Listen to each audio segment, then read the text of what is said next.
Sit.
Ce mur affreux, vous avez vu comment il est moche?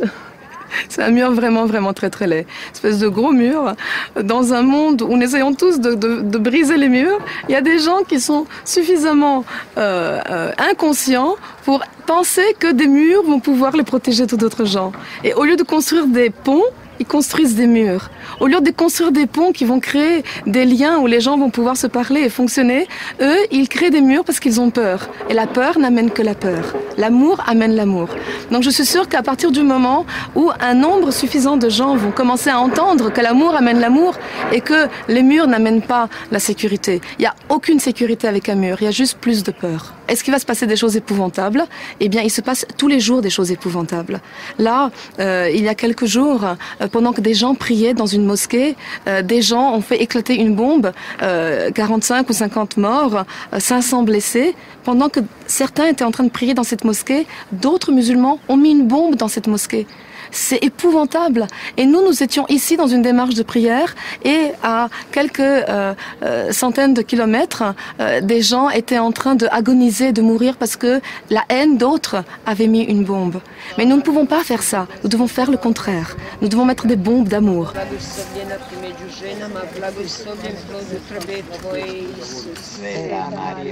Et alors, une troisième chose qui m'a beaucoup touché, ce sont les moments, les quelques minutes de procession eucharistique, où, même si je regarde surtout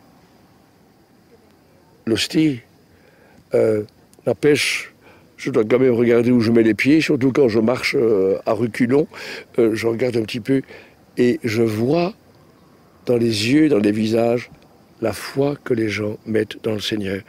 Et je pense à toutes ces scènes de l'Évangile où Jésus est pris par les foules et les gens cherchent à le toucher. Et ici, il y a parfois des personnes, surtout des personnes de ce pays, des personnes de culture orientale, qui cherchent à toucher l'ostensoir. Bien, ce sont des expressions de foi, le regard, les larmes, les gestes qui sont bouleversantes et qui, personnellement, m'ont fait beaucoup de bien pour ma propre foi, pour ma propre vie de prêtre, et aussi qui témoignent de la beauté du cœur humain. Oh Lord, make me an instrument. Lord, make me an instrument.